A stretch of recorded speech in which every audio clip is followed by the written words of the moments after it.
Well, I don't want this. This is Bud Light Seltzer. That's lemon lime. No. Can I have a real beer? Jesus Christ, woman.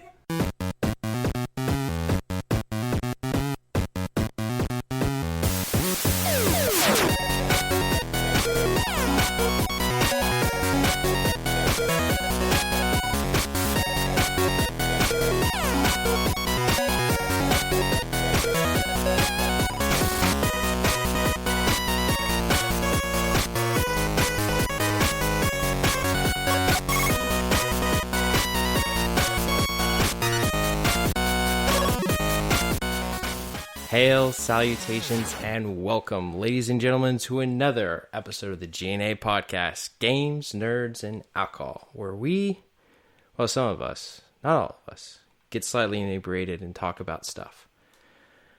Tonight, we got a smaller than normal cast, but a good cast nonetheless.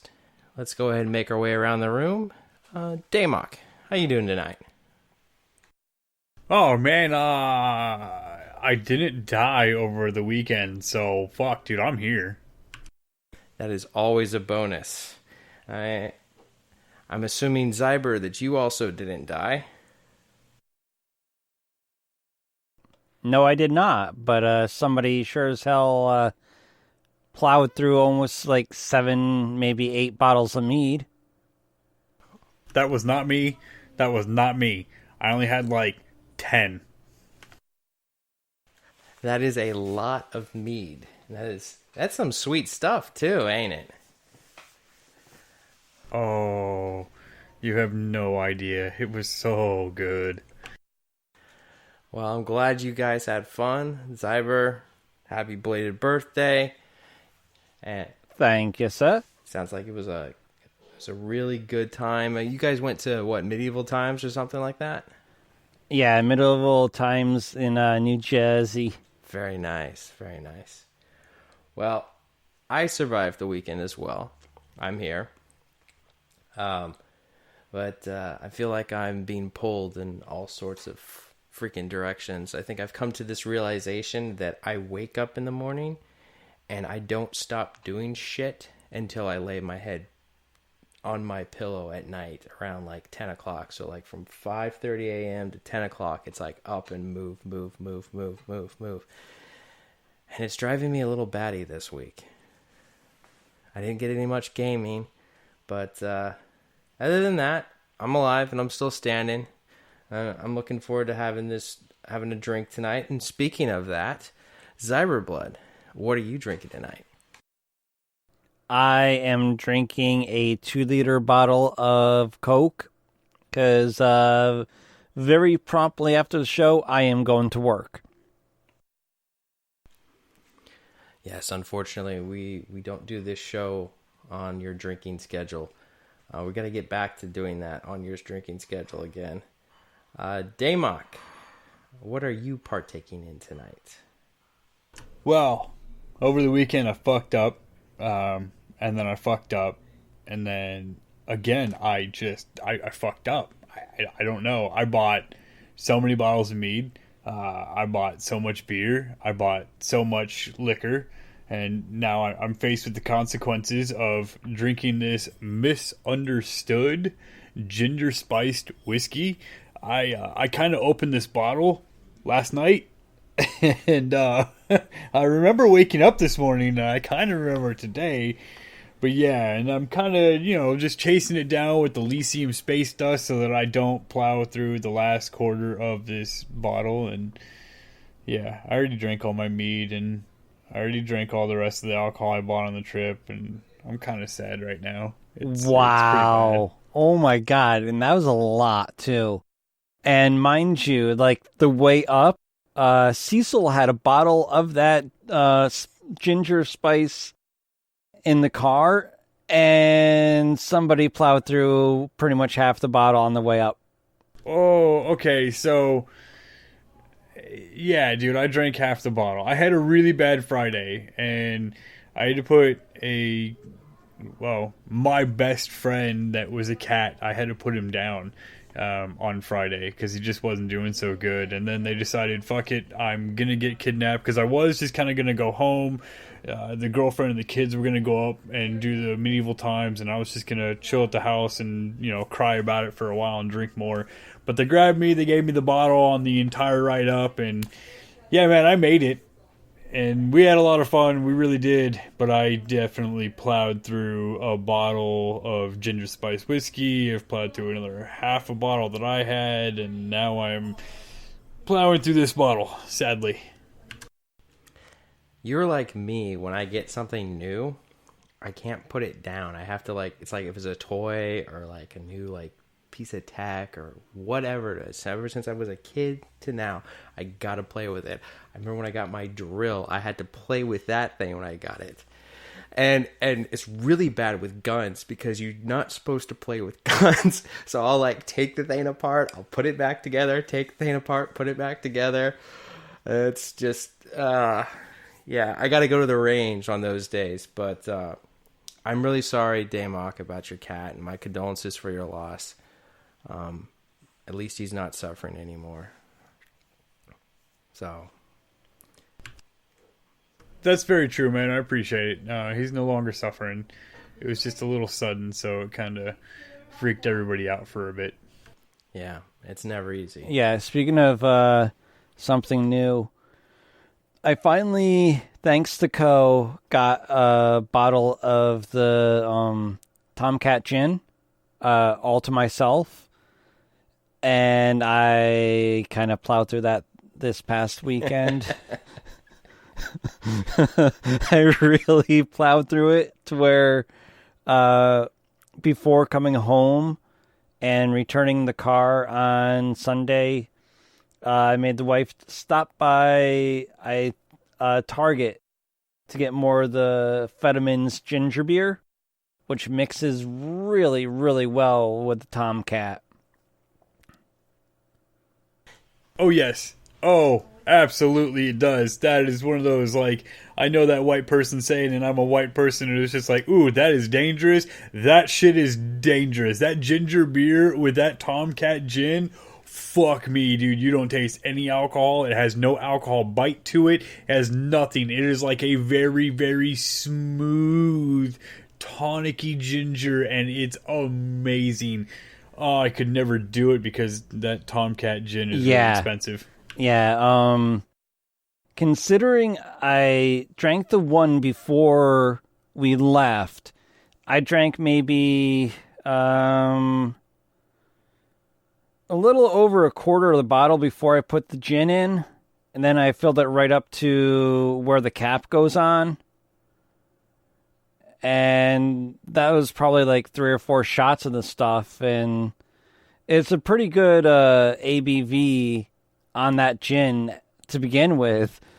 And by the time I finished it, I was like, all right, I'm good. And then, by the time we got downstairs to leave, it hit. It hit hard. It creeped real bad. It's like Long Island iced tea creeper. Dude, thank God the girls were there to, do the tickets and all of that, because I'd been drinking heavily before we walked our asses down. It was great, dude. We got this hotel that's 3 minutes walking distance from medieval times in New Jersey, right? It was great. We stayed at the Hilton, and it was fucking Marriott. phenomenal. The Marriott. There we go. Marriott. Sorry. I've been drinking already. What do you expect? Yeah, we stayed at the fucking the Marriott. It's 3 minute walking distance from medieval times, so we just got plastered. Well, I got plastered before we even left the hotel. Then we got there, and oh dear God, if I was ever gonna die of alcohol poisoning, that was gonna be the night. But I made it back, and I passed out in Zyber's room for a little bit. Then I went upstairs, and somehow I made it from the 3rd floor to the 6th floor in the room with the key, and I didn't bother anybody and passed out. And I woke up, and here I am. Yeah, Co got pretty wrecked too that night. Oh, dude, Co was getting wrecked the night before when we got there. Well, that sounds like a really, really fun time. And I'm glad y'all made it and y'all didn't get arrested. It's always a good time. Well, what I'm drinking tonight, I thought Co might have been on, but I'm actually drinking Dragon's Milk tonight. But I'm drinking a Dragon's Milk White. So, oh no, you're gonna pee out your butthole. I actually really dug the white. So, I've never had a problem with stouts before. So, the Dragon's Milk, what is it? The regular one. I've had that. It was good. It's a stout for sure. This is definitely a white because it almost. Ooh, no, it's not as golden. It's kind of more of a deeper golden brown color than you would get out of a Hefeweizen. But I had a lot of head earlier on this one, so let's actually get a taste of this.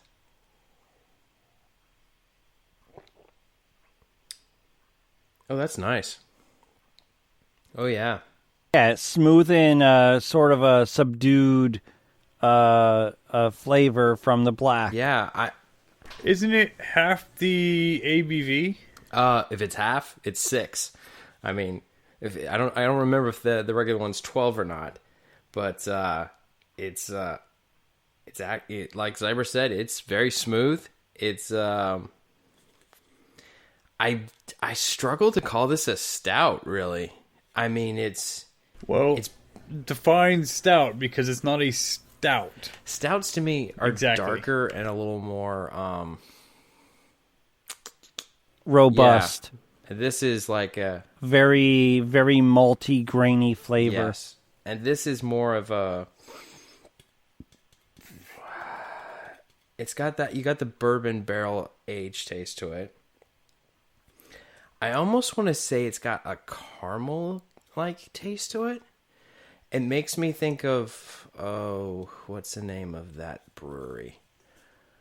I can't think of it now. Caramel Cream is the name of the beer that they have, and it's a brewery down in West Palm that my buddies used to frequent when they lived down there, and they really liked the caramel creams. They would walk away with, like, cases of it.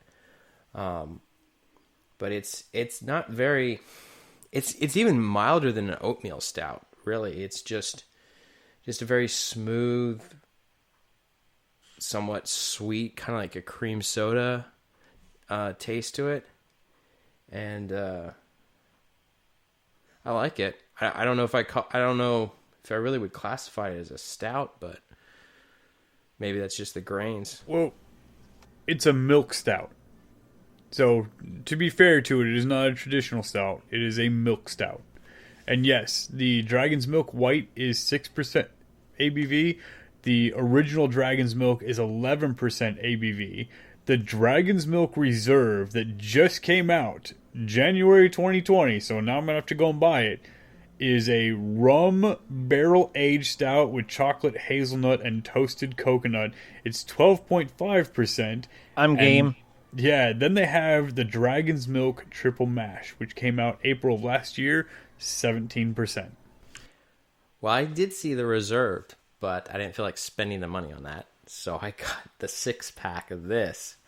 But heck, I'd try it. I mean, if you're not really into like robust, strong flavors, the milk stouts are definitely, or oatmeal stouts are definitely a lot more subdued. I'd recommend that. If you want to like put your toe in the water when it comes to stouts, I would say start with this, but just understand that you're not really in the world of stout because this is even milder than a milk stout.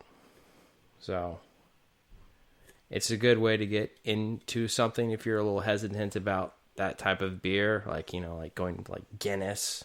You know, Guinness is a very dark, robust flavor. This is like on the other side of that spectrum. See, that's weird because Guinness is like water to me. It does not have a big, robust flavor, and it's very, very light drinking it down. Where Dragon's Milk... No. When Guinness started doing the nitros in America, or the nitro style now in America, the flavor totally changed and was wiped out. Guinness Original is very flavorful compared to what we get now. So I don't drink the Guinness Nitro because the Guinness Nitro got banned. I'm going to talk out my ass here because I know there was a problem with Guinness Nitro and there was a ban, even if it was only temporary, on it because of all the bad batches of the Nitro shit. Same thing with the coffee companies, where they had to ban all of the coffee that was infused with nitrogen and all of that because it had salmonella, I want to say. I'm going to have to fucking look it up, but it was bad. Guinness, I've had it in Ireland. Okay, my flight stopped in Ireland. We got off. We had Guinness there. It tastes almost the exact same as what we get here. It is deep, dark black. It looks thick, but it's a light flavor. Well, I mean, the flavoring's there, but it's not craft beer flavoring, right? It's got flavor to it, but when you sip it and you're drinking it down, it's really light. It's almost, I'm not saying it's the flavor. I'm not saying anything crazy. I'm just saying that you drink a can of Bud Light and it goes down really easy. Guinness goes down really easy like Bud Light, but has no taste properties comparable to Bud Light and has a better ABV, I'm sure. I think, and this is an untested theory, I think it's your experience with beer. Because I remember my first time having a Guinness, it was a lot rougher. It had to always be, like, I had to drink that thing ice cold. And as soon as it warmed up, like, closer to room temperature, like, I could not finish it for the life of me. The flavor, it was just too much for me. Nowadays, with all the different beers that I've tasted, I don't feel like I get the bites. I feel like I don't get the bitters. I feel like it's a lot, my palate is molded to it, and it's like going from like milk chocolate progressively towards darker chocolate. Like dark chocolate, it makes my fiance, her face scrunches up when she tastes it. Me, I love it. But then I go to eat milk chocolate and it's really sweet. So I think it's your palate is very mature. But for someone who's starting off, I think it's still a rough place to start. I agree. Like, Guinness is a nice stepping stone to start getting into these brews that are a little more robust in flavor, a little more bitter, a little more crafted to a palate to pick out, say, coriander or whatever else is in the beer. It's not like your generic domestic that is like, okay, we're going to piss in a can, carbonate it, and call it a beer. But it is a generic domestic at this point in time. Yes. I would say Guinness is pretty basic. Drink.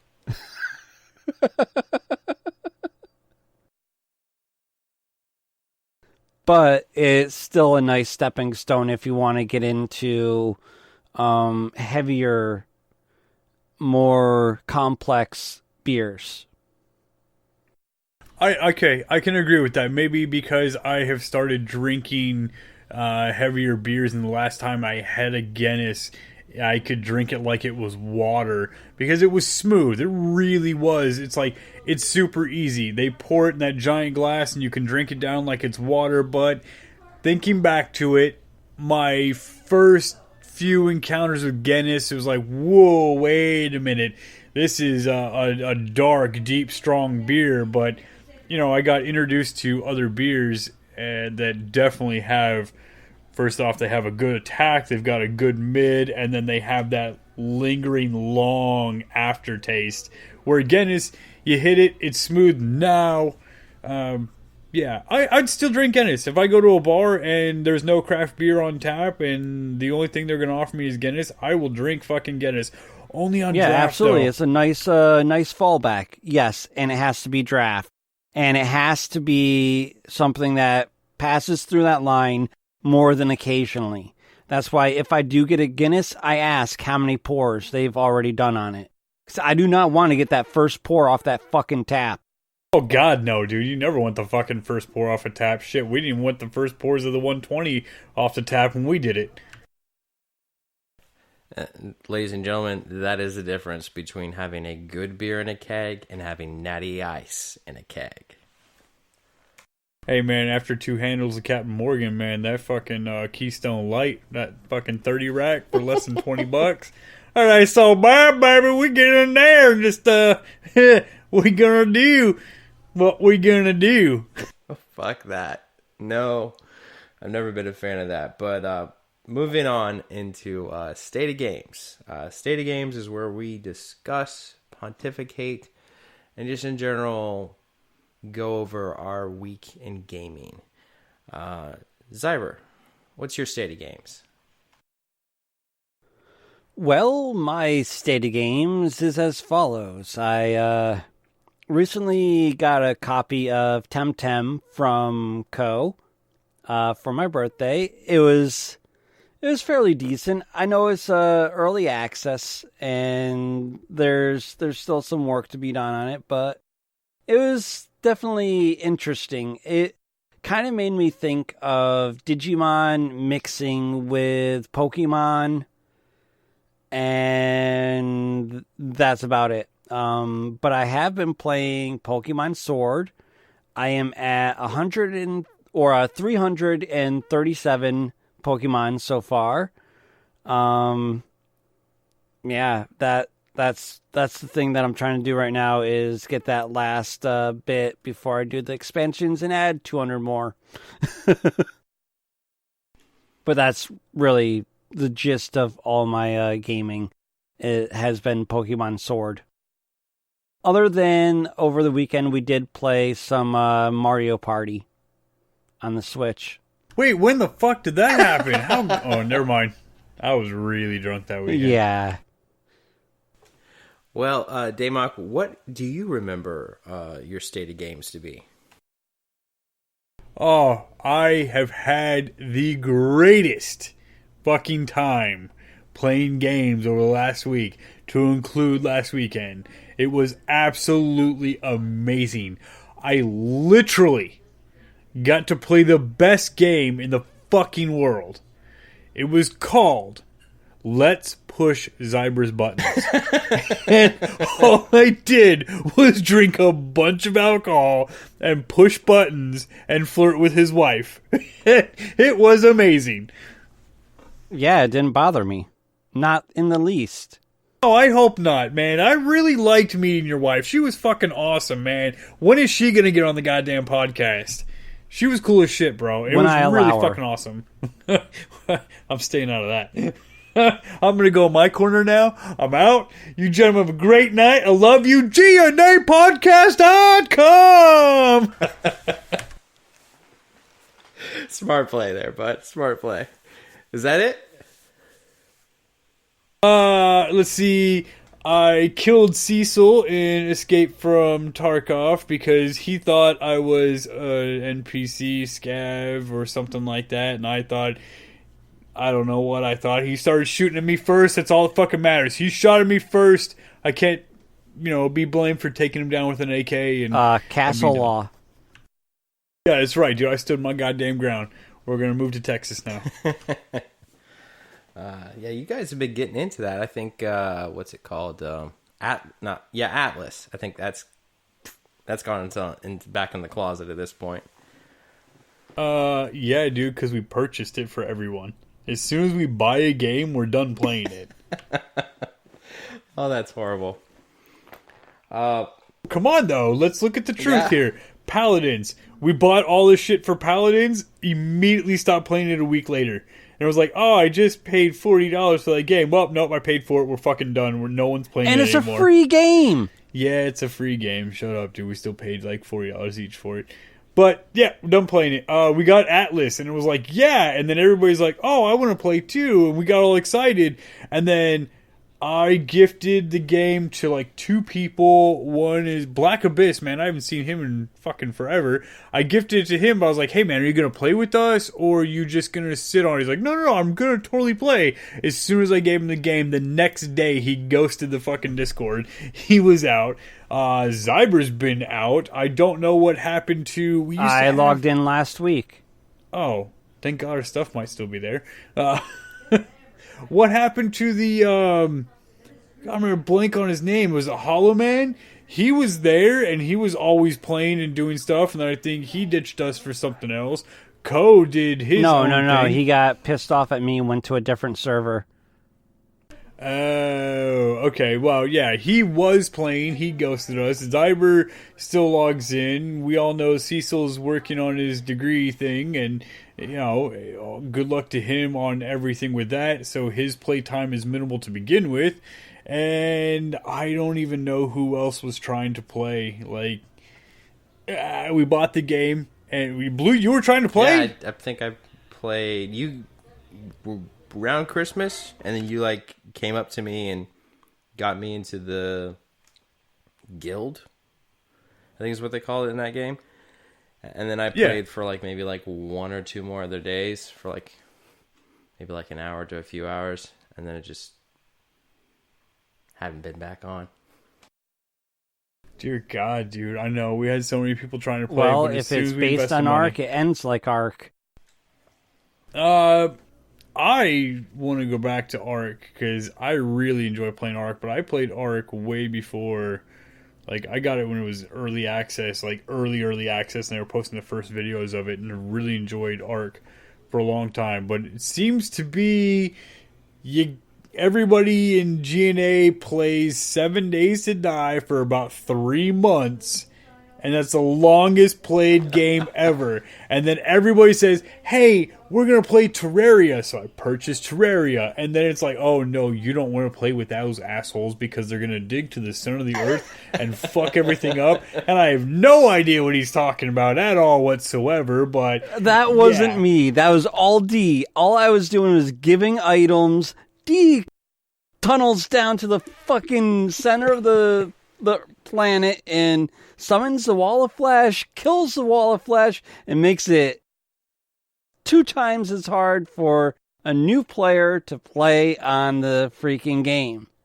Right? I was still figuring out that you could put, like, background stuff so that I could make a house and it didn't look all stupid. And then all of a sudden everything came and just kind of raped my character over and over and over again. So what you're telling me is that we need to stop playing together, because every time we play together, we just branch out or kill the new people. You know, I'm okay with dying over and over and over again as long as we're all having fun and actually playing a game. But I really think that we're going to have to transition completely over to free-to-play games that have zero type of microtransaction in them, because as soon as we spend money on anything, the game dies. We're done with it. That's going to be impossible. I mean, there's microtransactions in all free-to-play games. You know what? Lemonade Stand that came out like 20 years ago, where you just, you know, you buy ice, you buy lemons, you buy the sugar, and you buy the cups, and you try and make the perfect recipe, and you just keep doing it. It's one of those little clicker games. That doesn't have any microtransactions. I bet we could try and do a competition on that and play it. That sounds riveting. Alright, well, my state of games is going to be brief, because, like I said, I'm getting pulled in multiple directions. I did get to play. I thought I was going to have to say pass tonight, but I did actually play for, I think, like an hour before my class on Tuesday. I played Final Fantasy 15. I'm going back in the game. I'm pretty much God at this point, you know, like level 90. And I'm trying to max my hunter rank so I can go after bigger monsters. And in fact, actually, I was driving to one of the quest locations, and I'm looking off to the side of the road, and I was like, huh, that thing looks like it's 25 feet tall. I'm going to get out of the car and try to kill it. And so I got out of the car and I killed this giant thing, and then I went on another hunt and I fought a giant cobra that, poisoned everyone. Almost died, which is rare for me being that high level, but yeah, I'm enjoying that game. It's a lot of fun. I heard that there's a new update to Ghost Recon Breakpoint that I haven't got to touch, where they had DLC, which I don't think I have DLC for that game, but the Terminator goes around and hunts you down. So they did the Predator and Ghost Recon Wildlands. Yeah, it was just the Predator. I don't think they did. Oh no, they did like Splinter Cell in that one, but this one they're first. Hold on, is it the TR-800? I forget what it's called in this one. It's not Arnold Schwarzenegger, but it is. I think it's one of. It's like the T-1000 or whatever, his T-100 model. Just the flesh and then the metal underneath. He's not like the other one that could was anamorphous, could mold himself. Yeah, that's the T-2000. Yeah, so it's the model before that then. Arnold Schwarzenegger's model. It's more like that one. I believe the Arnold Schwarzenegger one is the TR-800. Yeah, I think it's like that one from what I've seen. But yeah, it's someone comes back from the future, you get a gun, and you have to escape the Terminator. You can't kill him. And I guess you start progressing towards a point where eventually you're going to be able to kill him. And it kind of fits because they have AI robots in this game, so it's not completely off the wall, which is really nice. I remember people talked about the Division wanting to put zombies in the Division, and that seemed a little out of the Tom Clancy universe. The alien thing was a little bit out of the Tom Clancy universe, but I felt like it fit because you were in Bolivia, you're in the jungle, kind of worked out. But yeah, I'm looking forward to getting into that. So, moving on. I didn't know this. I had no idea that Lord of the Rings actually had an MMORPG. I think this is what this is. The quiet, enduring success of Lord of the Rings Online. Has anyone played that game here? Negative. No, Lord of the Rings has... Okay, so I know Lord of the Rings has spun off and done absolutely everything, but I had no idea that they made a Lord of the Rings video game. Yeah.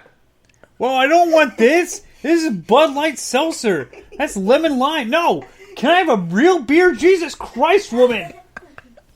Oh, hold on. Let me, hold on. That's going into the podcast. Yeah, that's my bad. See, we're good. Sorry, my bad. Great. Now I know where to pull that to put that in the beginning of the show. But yeah, Lord of the Rings Online recently launched its 7th expansion. I knew they had a video game that you could have played on PlayStation 3, I think it was.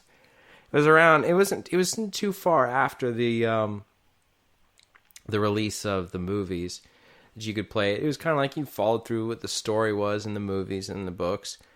But, I don't know. I really haven't looked into this too much. But they got a Tolkien theme park.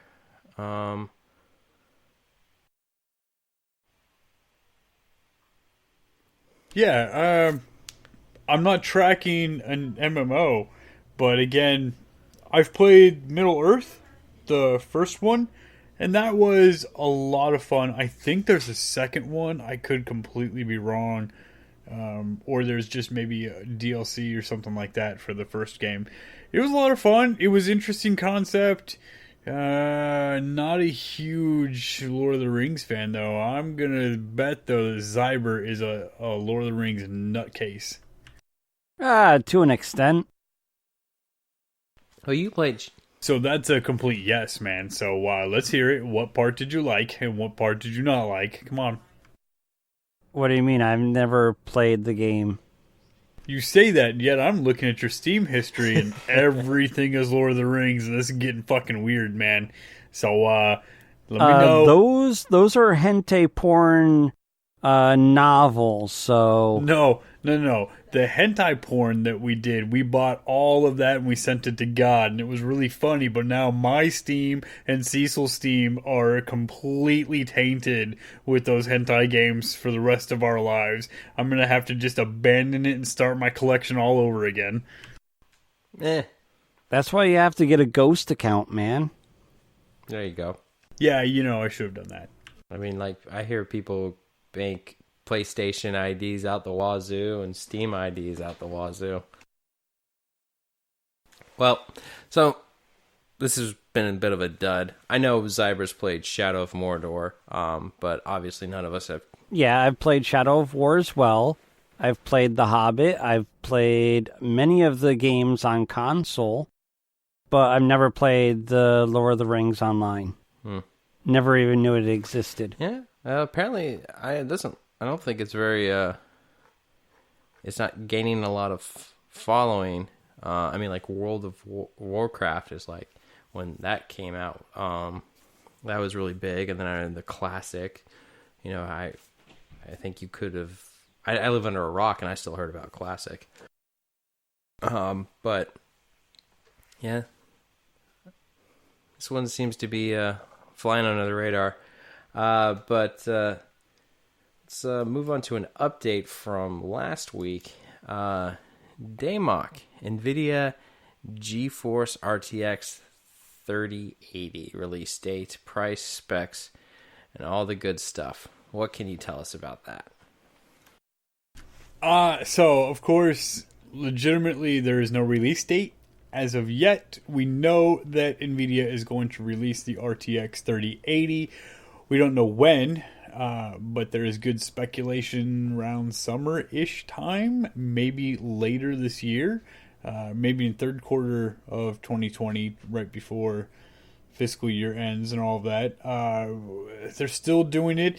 It really all depends on what AMD is doing. So while NVIDIA has held the top and has no competition, the Navi system is reportedly beating the RTX. Listen. Yeah, hey, look, listen. The Navi system from AMD, the new one, the big Navi, has reportedly beat the RTX 2080 Ti by over 30%. Which would be such a significant feat for AMD to do, considering AMD is always trying to target that low to mid price line. The 3080 Ti will have to come out and absolutely smash it. But as we have seen, and I mean, we're looking at report after report after report, the 5700, the RX 5700 series, and Radeon or AMD's Radeon RX 5600 XT has already forced NVIDIA to drop prices on their 2080 series, even though the 2080 outperforms everything that AMD has put forth. The key of it is Big Navi coming to crush the 2080 Ti, not the regular 2080, not the 2070 Supers. It is coming to crush the 2080 Ti, which is a $1,200 graphics card, and AMD is trying to price it around $600, which would destroy AMD's market share, realistically. We'll see. I really hope that the RTX 3080 comes out and price per performance is going to be better in line. $800 for a graphics card, especially a high-end graphics card for that, is more in line with everybody's wallet, as opposed to, hey, yeah, here's the 2080 Ti and it's $1,200 starting, and it's just getting worse. I mean, what happened?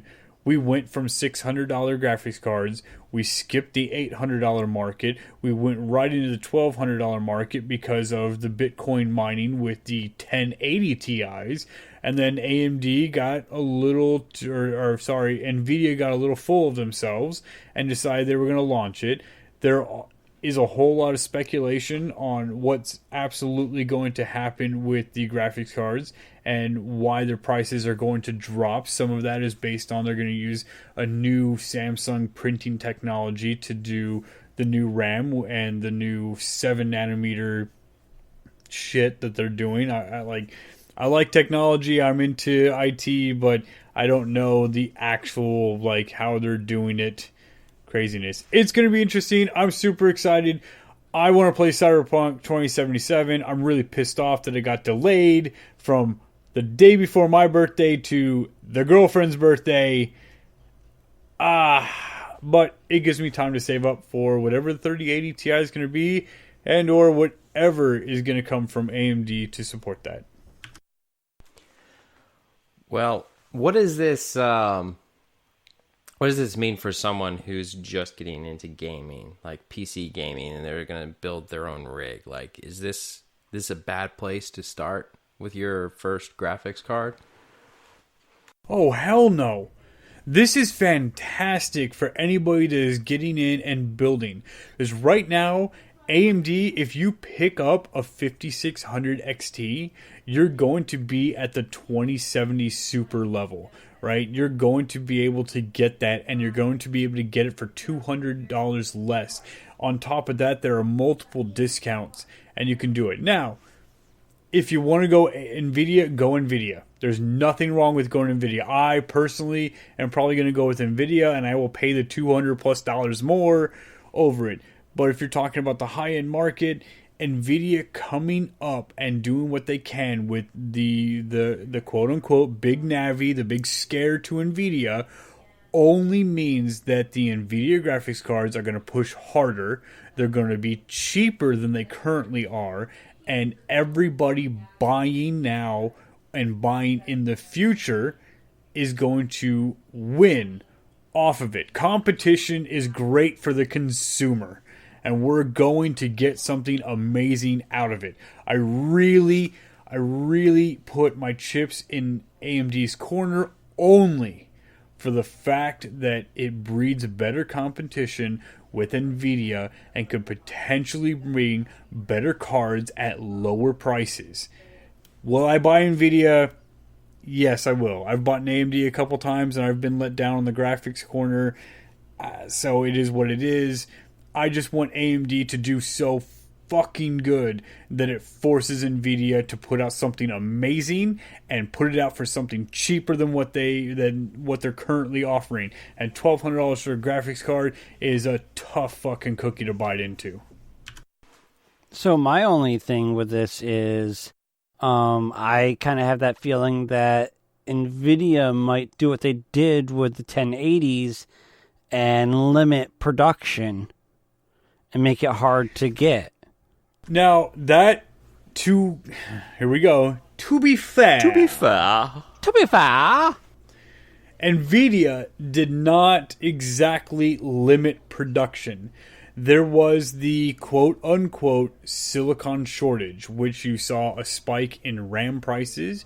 You saw the spike in SSDs. You definitely saw a spike in GPUs, but GPUs were a different story.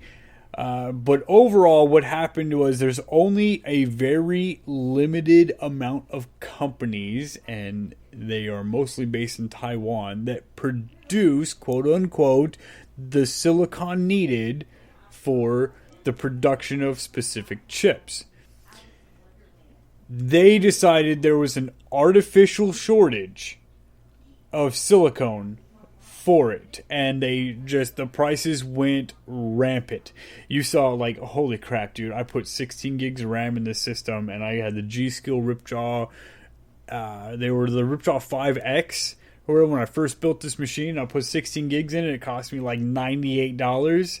And looking at it, and it was 2017, the same $97 fucking 16 gigs RAM is now over $300 because, oh, they're having a silicon shortage, so they were jacking up the prices. When everybody at that point stopped purchasing PC gear, period, you saw massive plummet of like the sales across the board. They went, oh shit, worked out some deal and went forward with it. And now we are seeing what again? Oh, that's right, about 32 gigs of RAM for less than $200 of the high-end shit. It's even white with RGB because, you know, I just love to stroke it a little bit when I watch my RAM glow, right? So we saw... I mean, it is what it is. So we're seeing the drop in prices. SSDs are dropping in price significantly. Yeah, I noticed that.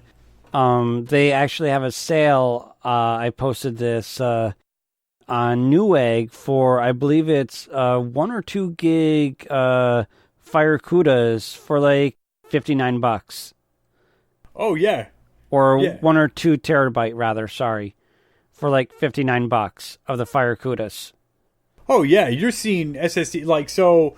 Let's take a look at 5 years ago. You're trying to buy a 1 terabyte SSD. What do you guys think you're paying for a 1 terabyte 5 years ago? About $500-$600. Yeah, I'd say between $500 and $800 depending on the brand, right? And now, what are you buying 4 terabyte SSDs for? Same price. $200. Shit, it's sub $200 right now, buddy. You're not buying 5 terabytes. You're buying 6 terabytes for about now. To be fair, you are buying about 6 terabytes for $198. Add in some tax from Amazon because, Amazon doesn't have to pay their taxes, but they have to charge us taxes. It is what it is, right? But you're looking at that, you might pay a little over $200 after the tax for it, but you can get 6 terabytes of SSD. That was unthinkable in 2017 when we were trying to look at, especially buying the 1080 Ti's because of the Bitcoin mining and all of that jacked the prices up. If you look up the price of a 1080 Ti right now, brand new, it is still sitting at the same fucking price as a 2080 Ti. Yeah, if not more. I was actually looking at video cards to try and get one of my rigs that I'm working on finished. And it's like, okay, why would I buy that when I can buy the newer for less? Right. The 2080 Ti absolutely destroys the 1080 Ti in every aspect. Even, I mean, 1440p, you're looking at 4K, and the 2080 Ti is destroying it. And the 2080 Ti, you can buy a bare bones model for about $1,200. Some of them, you can get lucky and get a sale, and you can get it for under that. But the MSRP for them is around $1,200. Looking at a 1080 Ti and trying to do it, you're just not seeing it. They're trying to charge $1,300 or more, even on some of the used market. And I don't understand. They've all been used for Bitcoin mining. They're all burnt out anyways. So this Bitcoin mining thing that you're talking about, people use these cards to mine for Bitcoins. And that's why. Not anymore. Well, they did, and that's why these things were in such a high demand and the price was going up. Correct. I mean, come on, you guys have watched it, right? Actually, no. I live under a rock. Zyber, please save me here. Where's Cecil & Co. to argue with me? God damn. What, you mean those huge warehouses filled with server towers and nothing but open top, multi-graphics card systems running 24/7, doing all these calculations for coin? Server farms? Whoa, no. Those were like the ASIC machines, right? But where's the server farms? I wish, man. The warehouse shit. It was those people that were going into like Micro Center and they were buying that shitty ass motherboard. Then they were buying those risers that go above the motherboard that's plug into the PCI Express slot where you can host like 9 graphics cards on top of it. And yeah, that's what I'm talking about. Yeah, but they weren't doing it in warehouses. I fucking wish they were doing it in warehouses. They were doing it in goddamn spare rooms. There's a thing about like China and a few Eastern countries having these server towers with open top rigs and all these graphics cards hooked up to these like systems mining coin. Well, yes. I mean, if you're looking at it that way, I mean, everybody did it. The U.S. government was probably mining fucking Bitcoin at this point, right? But it is what it is when it came to that. But honestly, most of the thing was all of these people were buying these 1080 Ti's as fast as they could, and they were depleting the market, and then they had the artificial silicon shortage at the same time because the company in Taiwan was trying to extort for more money, and that got really messy until, I think, oddly enough, the article that I read, and it could be completely wrong, but the article I read said that the Chinese government stepped in and was like, yeah, this isn't happening, you're going to produce more, and or we're going to start up a whole bunch of companies because it requires a specific type of sand. And yeah, it got really weird, and now there's like 9 companies that produce silicone at the purest form. But everybody was buying those 1080 Ti's, buying those riser cards. We took a trip. We took a death trap trip. Cecil, Co, Shadow Fox, myself. We went there and we went to Micro Center. And we went to Micro Center and we were watching these people come in and try and buy the 1080 Ti's at the $1,200 price range to mine it, and they were trying to buy the motherboard risers, and fucking Micro Center was sold out of the riser cards, man. Everybody was trying to bank in because Bitcoin, quote unquote, hit a $20,000 limit, and oh my god, you can cash in a single Bitcoin for $20,000, but no one actually understands how cryptocurrency completely works and how no one, except for investors who were trading the stock, made any fucking money. But that, oh god, we could do like several shows just on that. Yes, we could. So, what about this? Nintendo Switch about to revive some of the classic games. What do you guys think about that? It's great. They've already added a couple. They're doing the same thing that Sega wanted to do for their mini system on doing segmented releases to add to the classic portfolio that is on the Switch.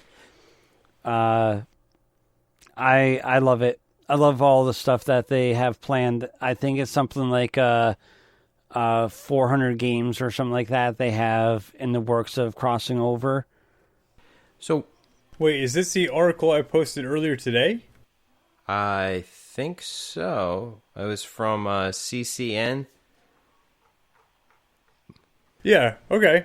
I would really like to see where Zyber is getting some information from, because at this point I may be completely out of the loop. This is just something that I saw, but there were no guarantees to what was happening. It just has all of us fucking, gaming enthusiasts really, really excited. Yeah, I read something last year about how they're going to be doing a tiered release with the NES and the Super NES for the Switch. They have about 400 games between the both of them that they're going to be adding in segments throughout, their whole process of releasing them. I think it's like quarterly or bi-quarterly or something like that. Now, how does this differ from what they already have with the emulator that they have on their Nintendo Switch system for the NES and the Super NES? It's no different. It's the same exact thing. It's that classic NES and Super Nintendo. It's not for the mini systems. It's for the Switch itself. They're just adding games to it. They have a library of games that they're working on, and however they decide to release them is how they're going to be added. Like, recently they just added, I believe, 6 games to the both of them. Not like 6 each, but a total of like 6 games. I think it was 3 or 4 for the Nintendo side, and I believe 2 or 3 for the Super Nintendo side. All right. What I'd like to see them do is to actually bring back GoldenEye for the N64 and emulate that. I would too, but they have to get that engine out there, and I think if they did that, the price per year that unlocks the NES Classic and Super NES Classic on the Switch, I think the price of that membership will go up. Yeah, that's kind of unfortunate because, well, it's cheaper than Xbox Live. Xbox Live, you're paying around $60 a year. Yeah, that's why I haven't renewed my Xbox Live. I didn't want to renew my PlayStation Plus, but for whatever reason, it reactivated, and I did end up renewing it. How much does PlayStation Plus cost a year? Same thing. It's a little over $60. Yeah, but with that, like with Xbox Live, you get access from 360 all the way to Xbox One, which is nice. I don't think it... I guess, yeah, it doesn't go back all the way back to the original Xbox system, but I hear PlayStation Plus goes back pretty far, doesn't it? It goes to PS2? No. Only to PS3? You just get 2 free games every month. Okay.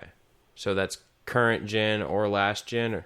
The PS Now goes full spectrum, but even then, it's like you have a game for a short amount of time, no guarantee that that game's going to be there next month.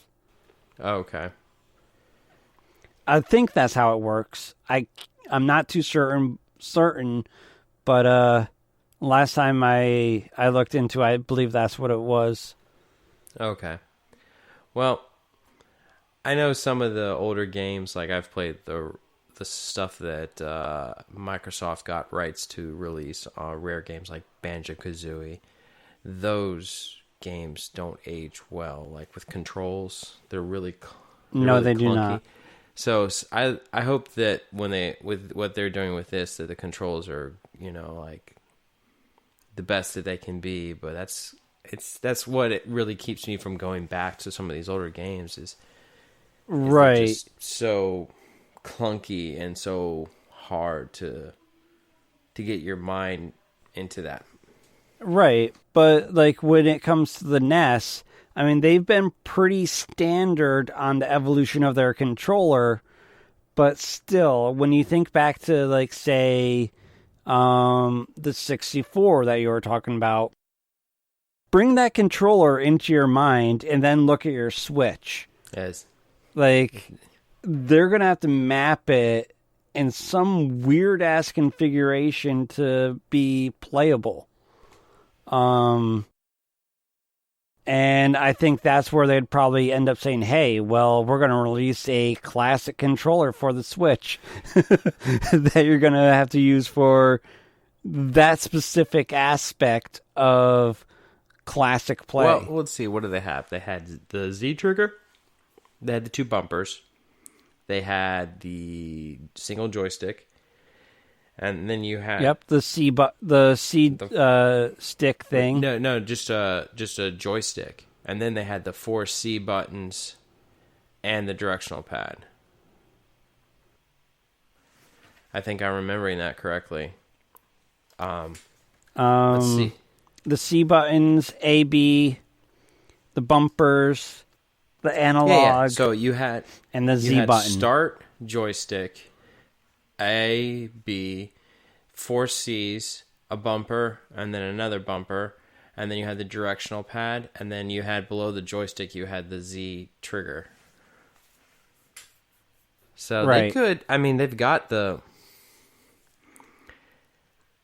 Yeah, the C's are where it starts to get a little hinky because you could directional pad you could put on because it's got 4 buttons on 4 buttons on the right, 4 buttons on the left, 2 double bumpers and 2 joysticks. I guess you could use one of the joysticks to replace either like the directional pad or the C.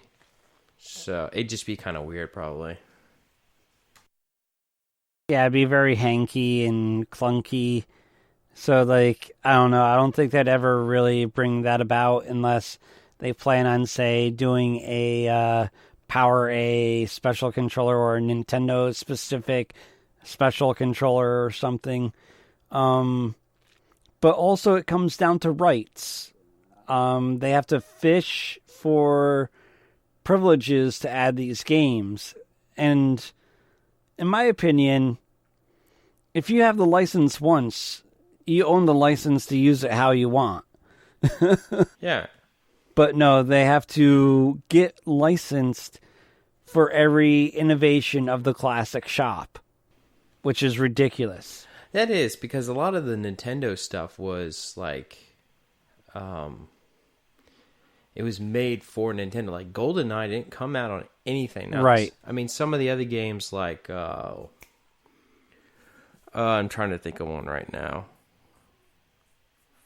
Actually, I don't know if I can think of one. Splinter Cell. That was in the GameCube era. That came out on 3 different, it came out on the PlayStation, the Xbox, PC, and the GameCube. But things like Resident Evil, I know they did like different versions. I don't know if they had the same, like, I don't know if Resident Evil like 3 or 4 came out on GameCube. Code Veronica. Code Veronica did. But there was very few of those Resident Evil games that came out. Like they had like a specific right for GameCube. They had what was it, Zero Yes. and Biohazard. I don't remember Biohazard, but I remember Zero. The 2 that were on the cube. Yeah, the one that was like before the mansion, before the outbreak, and it was like a train you're on. I think that was Zero. Yeah. I don't know if I remember Biohazard. Maybe. But I would think that, Nintendo should be able to do it. Like you said, they had the license once. You should be able to do with it as you please. Right, but like, again, on what I feel is ridiculous, go back to, say, the Nintendo Wii, when we first got this market, and skip ahead a couple of years to the Wii U. Now, that classic market needed to get all the rights all over again, because, well, if they didn't, you should have all the games that you bought for the Wii on the Wii U, but you didn't. Yeah, that was that kind of screwed some people over and made a lot of people unhappy. Yeah, especially since this is, one of my fears with digital gaming when they close down the server. If you didn't have it preserved on that system, you'll never have it again unless you buy it again. Yeah, and on a different innovation. So it's like, okay, yeah, fuck you. and games like Destiny, when they decide to finally shut down those Destiny 1 servers, like, if that's all you ever had was Destiny 1, you never bought, a Destiny 2 or whatever the heck they're calling the newer ones now, Shadow Keep and all this other stuff. Like, those are online only instances games. Like, you can't go back and play those again. It's not like playing, like, Assassin's Creed. Like, you can play Assassin's Creed without the servers. Right. Right. I mean, Ark the Lad. You can't play Ark the Lad without the game servers. So, like, even on the games, it's like, okay, they're just pretty much shitty paperweights. Yeah. And it's not scary. But, yeah, going back to this Nintendo's release schedule for the classics, I'm excited to see some more games come in. I definitely liked the fact that they had that, and I could attempt whenever I had time to play video games, I could attempt to play like the older Zelda games or Metroid Prime games. But yeah, Zyber. Before we hop off of this Nintendo thing, just keep in mind we have something dropping next month for those Pokemon fans, and that's the Pokemon Home. There is free, and then there is membership. The tiers for the membership are a little wonky. I believe it goes from $5.99 to $19.99 or something like that, bi-monthly subscriptions. You could do, I believe it's 1, 3, or 6 month subscription. But yeah, or you could do it free. You have limited space for like storage and whatnot, but still, it's available for those that have free. It drops next month, February, and you can transfer between Sun and Moon, Sword Shield, and Pokemon Go.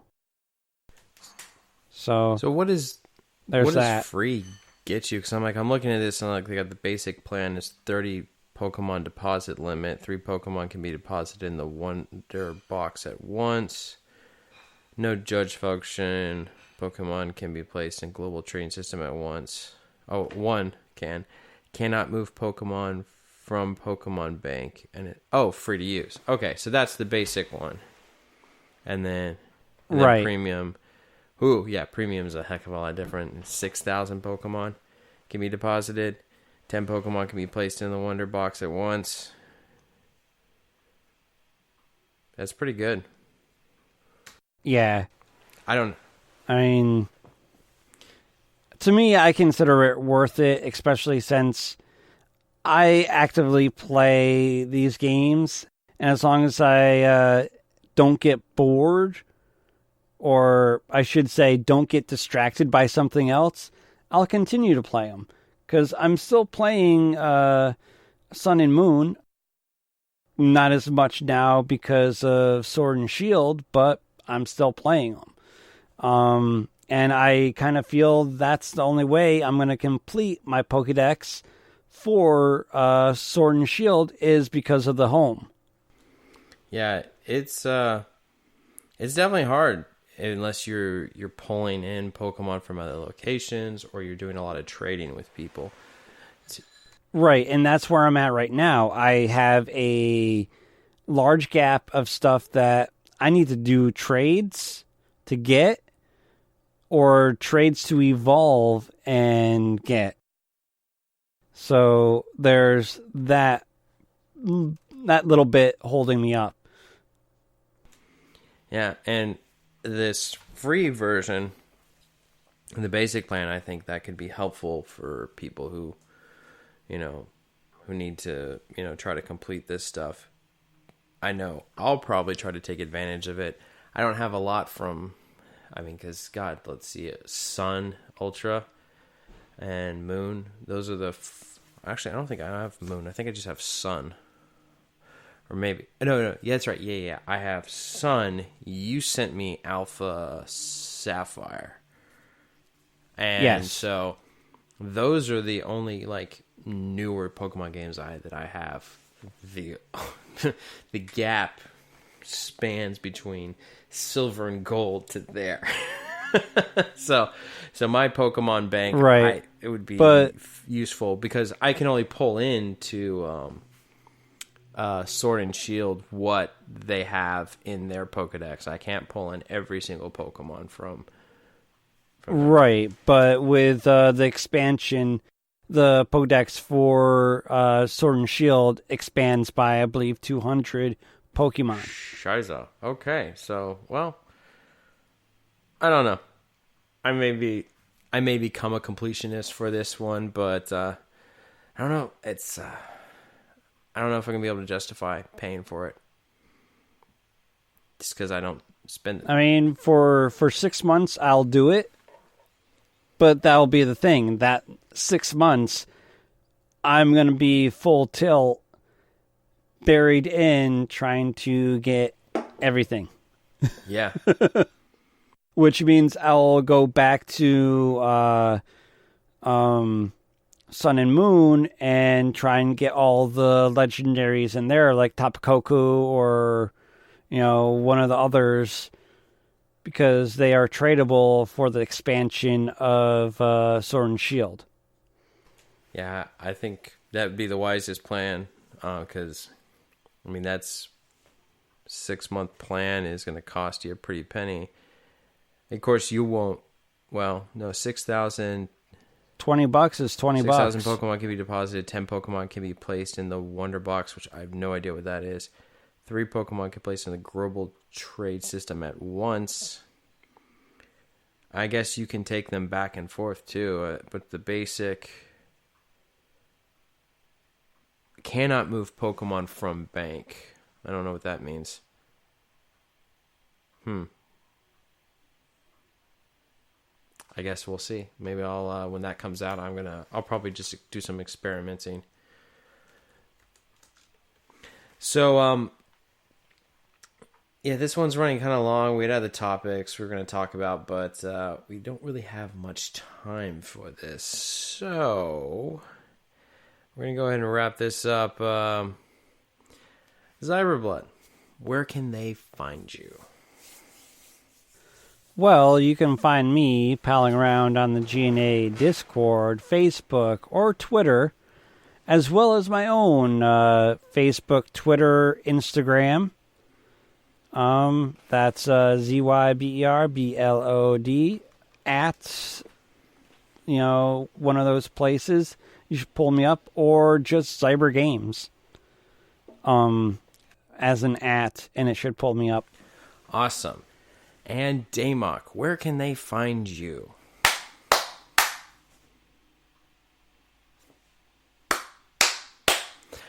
Well, ladies and gentlemen, you can find me, Blue Shark 45, at hang on. Damok might be able to say something. Or maybe not. Can he say? No, he can't say where they can find you. No, they can't. He's busy. We're gonna let Damok do his thing. Oh wait, ladies and gentlemen, we have a special guest coming on the show. Yeah, we have a really special guest. No. Oh no, are we getting ghosted? Are we getting She doesn't want to say hi. high school ghosted? I'm really starting to relive my middle school and high school awkward years. Like my thing with women was always horrible, and I was always such a gawky teenager. I struggled at these things, and I'm just like, I'm reliving these really bad memories right now. It's almost traumatic. It's almost like I'm being pulled back into those dark years. And it's always that thing, like, it's always like, one more minute. Give me time. Just more time. Just delays. Go ahead, Damok.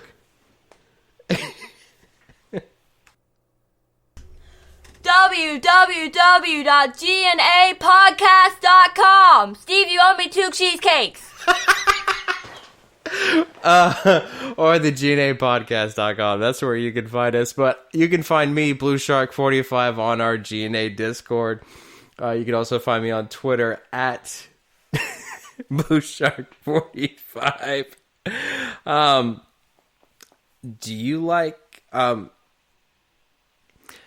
I'm really bad at this. And I'm not even drunk. Yeah, it's already fucked you all up, Yeah. brother. It's good, So, brother. Daymok, real quick, where can the people find you?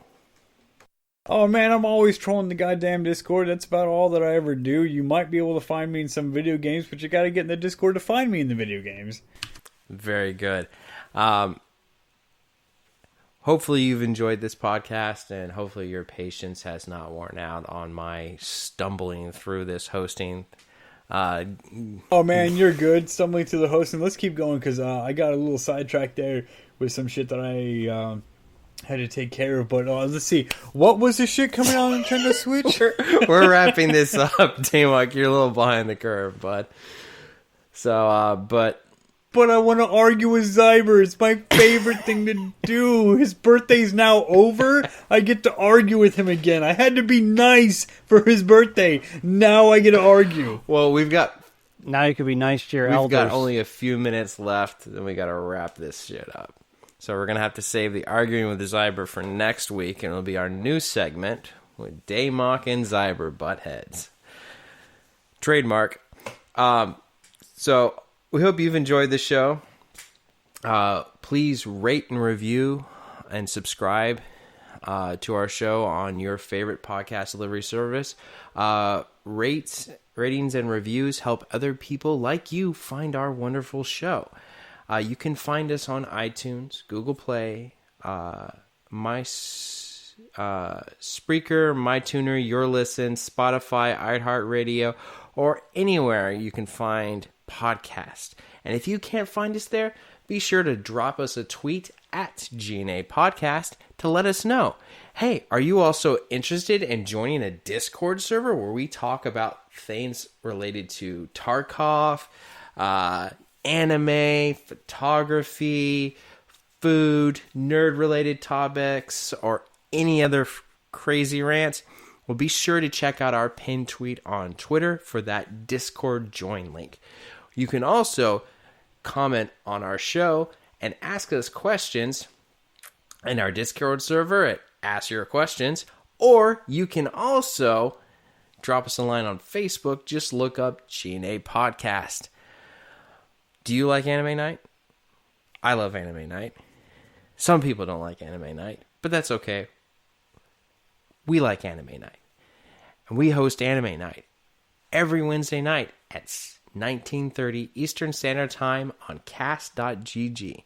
This week we are watching Everyday Life with Monster Girls. It's getting it's weird. It's a little weird. It's a little racy. The community votes and speaks, and we watch it. But we should be watching that when you listen to this show. And one more week at most, and then we're going to switch it up to something else because we'll be done with this season. We also do a horror movie night. Do you like scary movies? I don't like scary movies. Some of us like scary movies, but we host a horror movie night also on cast.gg on the second Saturday of every month. And this month, Zyber, do we know what we're going to watch in February? Well, right now it is looking like I said last week, 3 Extremes. Maybe throwing in Piranha Double D is a kind of horror comedy, dark comedy, starring some big names like Gary Busey, Christopher Lloyd, David Hasselhoff. So that might work. Sounds like an interesting cast. We also do a game show night on the first Saturday of every month, and if you're listening to this episode, you've missed it. We host it on our Mixer channel, mixer.com/G.N.A podcast, where we play games together, such as the Jackbox games, Murder Mystery Party. What's it called again? Murder Party, where you can compete against fellow attendees and have a chance of winning a game. Hey, who doesn't like a free game? Jesus Christ, please come and fucking attend. because not only is my goddamn library filled with games to give away, Cecil's library is filled with games to give away, Zyber's library is filled with games to give away. Blue Shark doesn't play video games anymore. You know, he just lies about it all the time, so he doesn't give away shit. And I don't even think he shows up to the game night. But whatever, it's fine. It's fine. Shadow shows up for game night. Yes.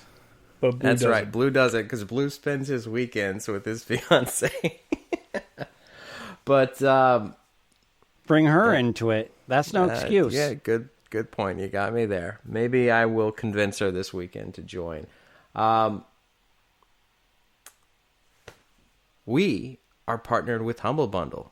Damok, would you like to tell the wonderful audience about Humble Bundle? Or would you like me to... All right, Humble Bundle. I'm not gonna fuck it up and have to eat hot fucking chocolate ever again. I made my life choices, and they were very poor. I'm better now. A couple trips to the hospital. So, Humble Bundle is a game purchasing website that we, but not me, but we, G.N.A. Podcast, have partnered with.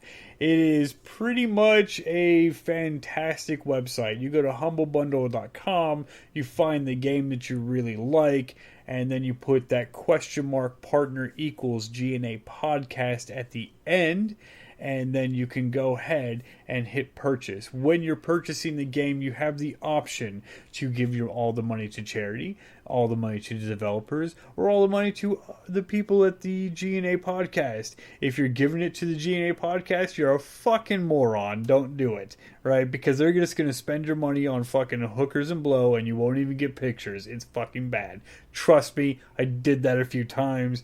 Specifically, we are spending it on Dewey Dingers, so get it right. Okay, so yeah, whatever that is, I think that is snorting cocaine off each other's penises. Okay. Correct. So yeah, you know what? Mark it over, give the developers a little bit of money, but really push it over and slide that to charity and give your favorite charity some money. But it is question mark partner equals G.N.A. Podcast at the end of your purchase. And have a wonderful fucking time, man. There's some really good fucking games coming out this month.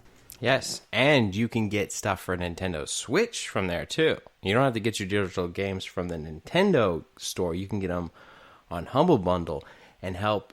And then usually you can pick your charity, but sometimes they corner you into one.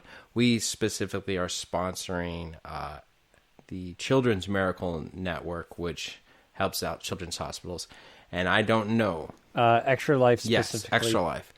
And I have no idea how much money we've raised this month because I don't have those numbers.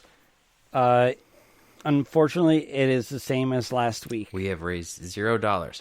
And, ladies and gentlemen, unfortunately, this show is coming to a close. We ran out of time. People had to go off and take care of things. And we missed the fact that we had one question written by me. But we're going to save that for next week because... Is that really a question, though? I mean, yeah, you're doing shots, buddy. You're doing shots because you're like, I can so ask long, the question. Farewell, Avidas, and goodbye. If you guys want to. Zyber doesn't have much time, but let me just ask you real quick. So, would you agree to get paid roughly? There's a specific... All right, so this is based off of $1942 converted to... what it would be today. So, Jesus, where is that? There we go. So, for roughly $52.55 a day, Zyber, would you jump out of a plane to engage and fight the enemies of the United States? Is that in today's dollars? That's today's dollars. Fuck yeah, no. That was $100 a month that the U.S. Airborne got paid. I think that was... it's probably not officers' pay. Officers' pay is probably a little bit more. That's like enlisted men's pay. But they got paid $100 a month to jump out of an airplane, which was $50 more than everyone else got paid. Just so you know. But Damok, you were in the U.S. military. You probably made more than that. For $55... a day would you jump out of an airplane and engage the enemies of the United States? Current timeline or the 1940 Current timeline. That's $55 a day. 2 day. Yeah, fuck it. You know what? I had a wonderful experience in the military. As much as I had a lot of shitty times, I probably had more good times than I had bad. The camaraderie that comes out of it, the amazingness that comes out of it. Fuck it, dude. Seek and destroy. See, I would do it if I was younger. Being that I'm 30, I'm going to get married this year. You know, I've got ideas for You're only 30? Mm-hmm. I think Zyber turned how old? 40. Yeah. I'm the young whippersnapper of the show. I think Ko's younger than me, though. Yeah, Ko's definitely younger than you. But yeah, so I can't justify that because raising a family on that a day, like at this point in this stage of my life, I couldn't do it. But now you're putting caveats on it. Okay. No. If I was 18 and I was single and it was coming out, you want to give me $55 a day to jump out of a goddamn aircraft and kill the goddamn enemy? Hey, man, we're stacking fucking bodies. This is what it is. Yeah. Let's do it. See, I would do it then. Like, fuck it. Like, I love the camaraderie that I have with some of my friends, but like, that's a whole different level. Yeah, I'm sorry. I'm saying the pay does not match the risk. That part doesn't matter, man. There's a lot more than money when it comes to the military. When it comes to work, when it comes to me and work, money matters. Yeah, money matters now to me because fuck it, dude. I'm not going to do the work unless I'm getting the money. No. That always mattered. Wherever I've worked, if I was not getting compensated fairly, in my opinion, to the work that I'm doing, I'm not going to do it. I'll find a different job. Yeah, you're not, and no offense to you, man, this is not a bad thing at all whatsoever. You're not cut out for the military because the military is not like that. You're going to put in 50 times the amount of work than you're going to get paid, period. And I think I don't have the mentality for it either. I mean, not like, the money's not really a thing. It's more of the accepting the fact that you get sent in there and you're probably gonna die. Like you are literally a pawn on a chessboard, and whatever the higher ups decide that you're gonna do, you're gonna do. Like the guys that came off of those landing craft in Normandy, like that was like the shit. Like you're going to die. But on the other side of the coin, if you were to put me at a turret on a plane or a helicopter, I'd do that shit for free. Oh, no. No, your life expectancy on that shit is so ridiculously fucking low. You might as well be on an invasion boat in D-Day. Interesting. So, it is what it is. People have different views across the board about it. For me, after being in the military, in the Army specifically, I would completely do it again without even thinking about it. I should have joined much sooner. But yeah, we can talk about it at a later date because that's a whole subject we can actually crack into. Love the question. But for $55 a day, jump out of an airplane and kill America's enemies? Yeah, fuck it, dude. Let's have goddamn fun. All right. Well, ladies and gentlemen, that's it for our show. You all have a lovely evening. Good night. Have a good night. Have a good one, man. Cyber.